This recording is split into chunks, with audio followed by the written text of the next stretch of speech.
Today on CityCast Pittsburgh. At one point, Pittsburgh seemed like it was the future of innovation, with tech giants like Google moving to the area and setting up a little town in Bakery Square. But a couple local startups with millions or even billions in venture capital investments recently shut down, leaving hundreds of people out of a job. We're asking Rebecca Skutak, a reporter with TechCrunch Plus, if Pittsburgh's rapidly expanding tech scene is slowing down. It's Thursday, January 12th. I'm Morgan Moody, and this is CityCast Pittsburgh.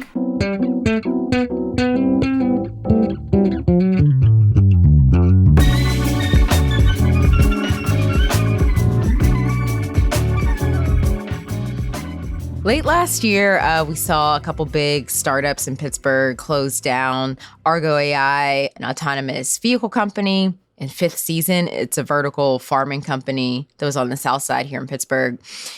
Is this a sign at all that Pittsburgh startups are doomed? Should we read anything into this? So, interestingly enough, from chatting with a couple venture firms located or focused on Pittsburgh, they said that these companies are not really a good representation of a Pittsburgh startup. And they said that because these companies raise lots of venture capital, which is more common for companies based on the coast, companies in the Valley, Boston, New York, etc. Right. And most companies in Pittsburgh don't raise that way. So they were saying that this actually doesn't have a direct correlation to how other companies are doing because other companies are not operating like this. How much venture capital are they talking about? How much did they raise? Argo AI raised at least $3.5 billion, which Wow. that's a lot more money than most, even coastal startups raise. Wow. So most companies in general do not ever raise that much venture capital. And they were saying that companies in Pittsburgh build like Midwestern companies, a little bit of a leaner team, raising less venture capital, not always expecting to be able to raise that next round easily like you can generally in some of those coastal cities. So they were saying that these are really outliers, but they said the same about Duolingo, which I thought was interesting because they said that success didn't have much impact on the market either for the same reasons. It didn't build like a Pittsburgh company. It didn't raise from Pittsburgh VCs. So it's a little bit, they're kind of outliers from the group in terms of how they've operated. Let's back up a little bit. Do you know how did Pittsburgh even get on the map in the first place as a tech hub? So I think the big things to point to are the university systems you find in Pittsburgh, especially Carnegie Mellon. Because looking at that school, they constantly rank high on all of the lists from U.S. News and Princeton Review about sort of top innovating schools. And, so it's a great school. Oh, yeah. I mean, top innovating schools, top schools in categories that like VCs are very into, especially right now, areas like AI, machine learning, and that kind of talent, which for a while you may have wanted to move to the Valley after graduating from a college like that with that talent. But just as things have evolved, ventures spread out over the last 5 years, people are finding they can grow in Pittsburgh. And I think that's why we're starting to see a lot more momentum in this space. You mentioned that CMU is really strong in AI, artificial intelligence. Can we talk a little bit about that and how important AI is and will be to Pittsburgh's tech future? So every year in venture, there's pretty much a area that people either hype up or we could even joke like there's a sector that's like the main character of venture capital every year. And I think coming out of 2022 into 2023, there was a ton of momentum growing around AI and artificial intelligence startups. Not entirely driven by some of those consumer products that came out like Lensa AI, ChatGPT, but a lot of it is. A lot of it's showing that, okay, artificial intelligence has come to a point where there are applications, consumers are willing to use it, people are excited about it. So venture is swirling like vultures right now for the AI space. So especially thinking of how Pittsburgh has such technical talent in this space, and so many of the startups that get founded in the Pittsburgh ecosystem are either utilizing AI or looking to sort of focus on the category as a whole. I could see this being a huge catalyst for more investors to come through from outside the region to look at these startups. I looked at a few of the venture capital funding rounds that closed in 2022, Mhm. and a solid percentage of them were AI companies. We've got medical transcription company Abridged raised 12.5 million, Gather AI raised 10 million, Bloomfield Robotics raised 6.1 million, and these are all early stage companies. Yeah. So them closing that round this year, other VCs getting really excited about the category, they will have an easy, I don't want to say an easy time. It's never easy to raise venture capital, but people are going to be looking at those companies, watching them. And I think with all of that talent coming out of Pittsburgh, you're just going to see a big influx of investors coming into the space looking for those AI startups because the good ones are here. The good ones are in Pittsburgh. So if they're looking for a good company to invest in, they're going to follow the talent, and that's going to lead them right to Pittsburgh. For those of us who are either distrustful of AI technology or just, a little less tech savvy, could you give an example of AI that's really popular right now that we might be seeing, that we could see come here?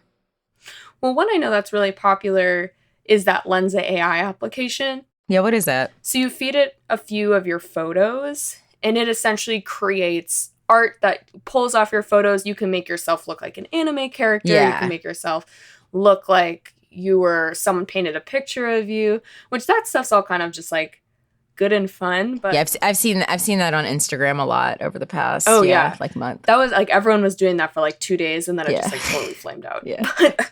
But AI is used in everything. I mean, we don't think of Duolingo as an AI company, of course, but the way that whole model works and the way it interacts with the users as you get stuff right, as you're learning the languages, get stuff wrong, it creates the lessons based on what you got right, which is wrong. That stuff all uses artificial intelligence. Right. So even the companies not focused on making, say, an AI product like a Lensa AI, you're going to see this sort of artificial intelligence layer, which a lot of companies are trying to get right now anyway. So you're going to see a lot of companies be able to sort of offer that as a service or be able to allow companies to buy their product to integrate into theirs. So with Pittsburgh's building in this area, it's going to be really attractive down the line to a lot of investors.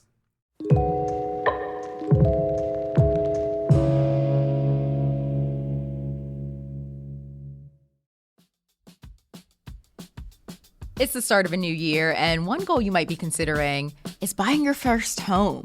2022 was a very difficult year to buy a home, but 2023, I'm telling you, it's the year of the first-time home buyer. If you haven't listened to the How to Buy a Home podcast, now is the perfect time. Host David Sidoni is an industry expert who has helped thousands all over North America buy their first home, and I know he can help you too. David can guide you through next steps that are right for you, whether you're planning to buy a home now or 5 years from now. He can even connect you with a great realtor in your town that works with first-time home buyers and actually cares about you.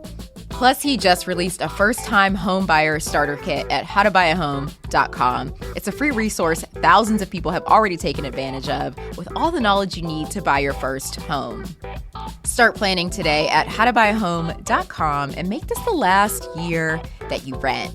Find How to Buy a Home on YouTube and wherever you listen to podcasts. And right, you mentioned Duolingo, the language learning app.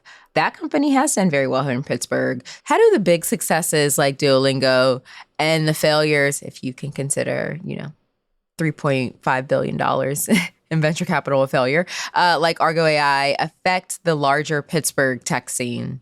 Well, I know while some of the VCs I spoke to said that it doesn't have a huge impact, I definitely think it does because it brought new firms based outside of Pittsburgh into the ecosystem. Yeah. Companies came in. If you're a Duolingo investor, I know some of their investors are based here in New York, like Union Square Ventures. That was a huge success story. And you're going to be like, another Pittsburgh company crosses your desk. You're not going to be like, oh, what a random location. You're going to be like, oh, last time we invested in there, it really worked out. So I think having some of the success from a company like Duolingo, which raised from a bunch of different investors sort of across the US, that puts more of a spotlight on the city. People know that successful companies can come out of there, and they're going to be much more tempted to both look there for outbound interest, like them going out and trying to find companies to invest in, but also it's not going to seem as weird if a Pittsburgh-based company crosses their desk. One thing that was of note, when Argo AI shut down was that there were 700 jobs that essentially that company closing down took with it. That does open up, so if you're kind of, I don't want to say stuck here in Pittsburgh after, your startup company has shut down, there is the possibility for remote work. But I am curious how remote work post-pandemic fits in with all of this, because it seems like Pittsburgh's able to attract a lot of young people because so many startups or tech companies are based here, or at least have offices here like Google and Bakery Square. But now that so many people are working remotely, is that going to change at all? Like, will there be enough workers here to physically fill buildings like, the Google office space? Definitely. Definitely. And something I thought was really interesting that came out through some of these conversations is that the technical talent has always been in Pittsburgh. That's why places like Google have opened an office there. So startups looking for that kind of talent, they can stay and build in Pittsburgh. But the beauty of remote work is that was there really sort of the talent for the other positions you'd need in the startup locally? Like, were you going to find a great selection of potential CFOs or great marketing officers? Not necessarily. So someone was telling me now with remote work, you can build in Pittsburgh because you can hire all your local technical talent, hire all your local hardware experts, which are better to probably be in person than a lot of some of these other roles. But then you can hire that talent you need that maybe you can't find locally, and they can work remote. So you can kind of get the best of both worlds. You don't need to move the whole technical team out of Pittsburgh so you can build out the rest of the team. You can build the team now locally in Pittsburgh and just have those people sort of call in and work remotely, which I think will make a big difference. And a VC I spoke to is saying that he's already noticed this change looking and talking to like seed stage, really early companies. Because it's just, I know you're not familiar necessarily with the landscape here in Pittsburgh, but Bakery Square is kind of this little neighborhood that tech built. Like Google came here and they've like built out this whole area. It just makes me wonder if someday in the future it'll, kind of all be deserted. I imagine like scenes from Chernobyl, but Bakery Square. But it sounds like that won't be the case. No, and I think it's interesting looking at sort of how the Pittsburgh ecosystem has fared over the last few years. Yeah. Venture's really down in 2022 across both the US, globally. Pretty much every market is seeing broadly just some kind of slowdown, varying in how large. But Pittsburgh actually saw more investment in venture capital startup or venture-backed startups in 2022 than in 2021. So they're kind of bucking the trend and they're seeing more momentum. And some of the VCs I spoke to said they're seeing the best deal quality they've ever seen, even amidst like a broader venture slowdown last year. They said deal quality continues to go up. People continue to start really interesting ideas. And they all seemed really excited about the momentum and where things are going from here. So I definitely was interested to dive into the numbers because you really never know until you look at the data. But it does seem like Pittsburgh's actually heading in the right direction. Yeah. I feel like we also blame everything on, the pandemic, but like, is any of this because of the pandemic? Are they seeing, or are some of these companies seeing less funding, at all because of the effects of what we're going through now with our economy? I definitely think it's less the pandemic and now just the current market conditions, especially like 2022 leading into this year. The public markets going down, it trickles down. So goes into the late stage venture first. They get affected by what's happening in the public markets. And then as time goes on, it trickles down to the early stage startups. We're just starting to see some of the early stage startups get affected from sort of the global conditions. But I will say, looking through 2022 numbers, companies in Pittsburgh raised a lot of early stage capital. So even if there is sort of, we're heading towards a slowdown for that too, a lot of companies in Pittsburgh raised last year. So they'll be coming into this year a more challenging environment with cash in the bank. So it may not end up being as much of an issue for them. With studying, the trends and everything, where do we go after, we kind of start to see this trickle down effect impact smaller startups? It definitely depends because all of it depends also on how much runway companies raise. So if you raise money planning to fundraise every year, you'll be in trouble. But if you raise money to fundraise every 2 to 3 years, which from what I've heard from VCs is more of the Pittsburgh model, because it is not the Silicon Valley. It's not New York. They're not expecting all of this investor interest all of the time. So they're built to raise every couple of years, which actually, based on market cycles, puts them in a much stronger position than companies that try to raise every year. So if you raised last year, you have runway for 2 years. By the time you go out to raise again, the market's going to look entirely different. And it might be back up and to the right. It might be back. Money's flowing more easily from VCs. So some of the companies, especially if they've raised, as VCs have told me, in this Pittsburgh Midwest style of raising to have lots of cash in the bank for a long time, they may weather this just fine. Becca Skutak is a senior writer at TechCrunch Plus. Becca, thank you for crunching the data for us. Of course. Thanks for having me. A quick update to the story. Venture capital firms might still be investing in local tech, but another piece of staying a competitive tech hub is attracting and retaining talent. A new report from the nonprofit research group RAND Corporation says Pittsburgh needs to step it up, at least when it comes to bringing on a diverse pool of talent. That's including people of color and young people who aren't from Pittsburgh or didn't go to a local college like CMU. This has been an ongoing conversation on this podcast about Pittsburgh's livability for its Black residents.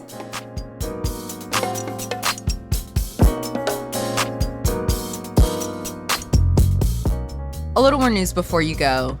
A plan to build a live music venue in the Lower Hill District at the old Civic Arena site has been put on hold. The City Planning Commission decided to reschedule a vote on the proposal. That's because developers for the Pittsburgh Penguins, who are overseeing the project, submitted a 101-page report right before the vote with updates about how the project will benefit the surrounding community. That's something they're required to do, but commissioners said the report came in too late for them to fully digest the information and that they had, quote, a little bit of a trust issue. So they're pushing back the vote for at least 2 weeks. And Pennsylvania could be getting a new health secretary with local ties. Governor-elect Josh Shapiro nominated Dr. Deborah Bogan to the position. She's currently director of the Allegheny County Health Department. She started her job there in March of 2020, right as COVID was starting to spread here. Before that, she worked at Pitt and Children's Hospital.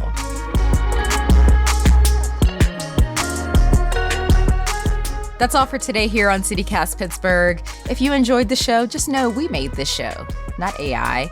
So tell a friend, rate the show, leave us a review, and subscribe to our Hey Pittsburgh newsletter. We'll be back tomorrow morning with more news from around the city, so we'll see you then.